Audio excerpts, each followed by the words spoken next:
আমার chicken পপকর্নের last ভিডিওটা বেশ ভাইরাল হয়েছিল, তাই আজকে আমরা বিফ দিয়ে বিফ পপকর্ন বানাবো। আর এটা টেস্টের ব্যাপারে যদি বলি, একদম ফাটাফাটি। আর এটা রিভিউ করবে আমাদের ফাতিহি আর আজ্জি। সো প্রথমে একটা বোলের মধ্যে নিয়ে নিচ্ছি সিদ্ধ করা বিফ, দেন এর মধ্যে দিয়ে দিব লাল মরিচের গুঁড়া, দিব হলুদের গুঁড়া, দেন এর মধ্যে দিয়ে দিব ধনিয়া জিরার গুঁড়া, গরম মশলা, দেন এর মধ্যে দিয়ে দিব একটা ডিম, তারপর এর মধ্যে দিয়ে দিব আদা রসুন বাটা, দেন এর মধ্যে অ্যাড করে দিব ময়দা, দেন এর মধ্যে দিয়ে দিব একটা ম্যাজিক মশলার প্যাকেট, তারপর এর মধ্যে অ্যাড করে দিব স্বাদ মতো লবণ। দেন এই সবগুলো ইনগ্রেডিয়েন্টসকে ভালোভাবে হাত দিয়ে মাখিয়ে নিতে হবে।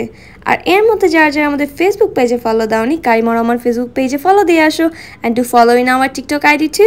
ভালোভাবে মাখানো হয়ে গেছে, এখন এগুলোকে গরম গরম তেলের মধ্যে ফ্রাই করার পালা। And these are my sweet and lovely people, যারা আমার লাস্ট ভিডিওতে কমেন্ট করেছিলে যে তোমরা কোত্থেকে আমার ভিডিওটি দেখছো। Do subscribe our Karimor Rahman YouTube channel and ইনস্টাগ্রামে ফলো দিতে ভুলবে না কিন্তু একদম। আর লাইক কমেন্ট শেয়ার করতে কিন্তু একদমই ভুলবে না তোমরা।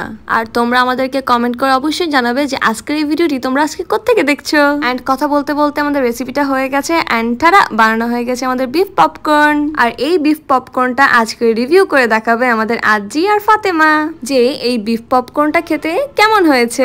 ফাটাফাটি হয়েছে, ফাটাফাটি হয়েছে।